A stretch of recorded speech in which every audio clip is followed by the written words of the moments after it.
Sasa tuna presenter ambao yupo hapa kuhakikisha kwamba tuko pamoja na yeye ili tuweze kuzungumza moja kwa moja kuhakikisha kwamba mambo iko shwari. Inakuwaje mtu wangu? Safi kaka. Salama. Karibu sana. Hapa tuko kwenye sherehe. Asante kabisa. Naam. Imekuwa ni siku nzuri.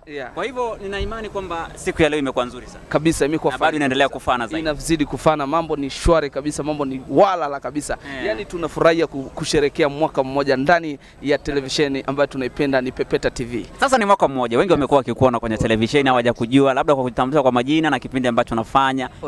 Mimi kwa majina najulikana kama Emmanuel the Careboy.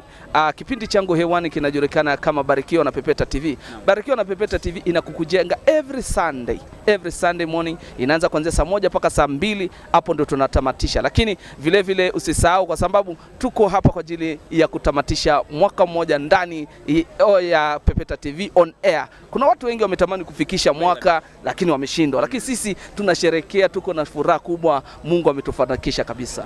Yes. Na kwa mwaka huu ambao tumeumaliza, ni matarajio yapi ama ni malengo gani ambao wewe umeafikia kama mwana Pepeta?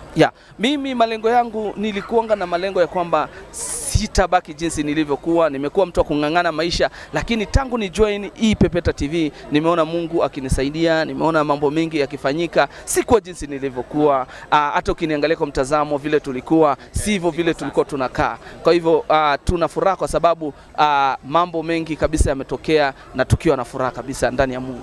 Labda ni kipi ambacho labda tungetarajia mwaka ujao baada ya kufungata mwaka huu mmoja baada ya kuzaliwa kwa Pepeta? Tunatarajia nini kikubwa zaidi kwenye show yako na kwenye TV yote? Basi tunaweza kuambia ndani ya Pepeta TV tuko na maono makubwa, tunataka kuipanua tufike kila ulimwengu, na kila vipindi zile tunafanya zifurahishe mtu na zifurahishe mwenzangu na zikufurahishe wewe mahali ulipo.